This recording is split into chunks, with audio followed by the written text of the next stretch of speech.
Pleasant Man decided to step up when the government shut down. His quiet quest to clean up the memorials at the National Mall has put Chris Cox front and center. It all started with this one picture, a solitary man carrying a South Carolina flag, mowing the lawn around the Lincoln Memorial. The Million Vet March coming up.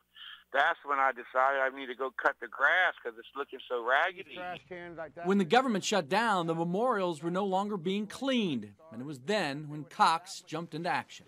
Started spending 10, 12 hours a day down there picking up trash, and I'd run out of trash to pick up, and I'd start blowing. I ran out of that, and so today I thought I was going to make history. I showed up with a lawnmower, and I started cutting the front lawn of the Lincoln Memorial.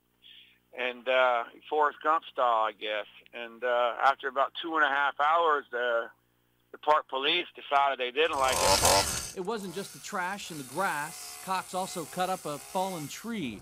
His motivation? The veterans who come to these memorials to remember. These guys had hand-to-hand combat with the Nazis, okay? We got to show a little respect to them. And they're showing up in wheelchairs with respirators and there's sticks, and it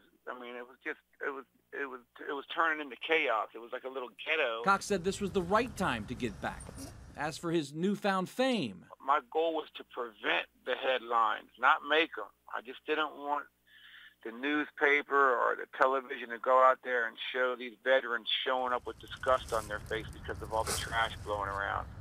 Now, South Carolina Congressman Mark Sanford weighed in on what Chris is doing. He said in part, quote, "I'm impressed. Chris embodies what it means to be not just a South Carolinian, but an American. Chris's example is one we could all learn from in Washington, and accordingly, I applaud him."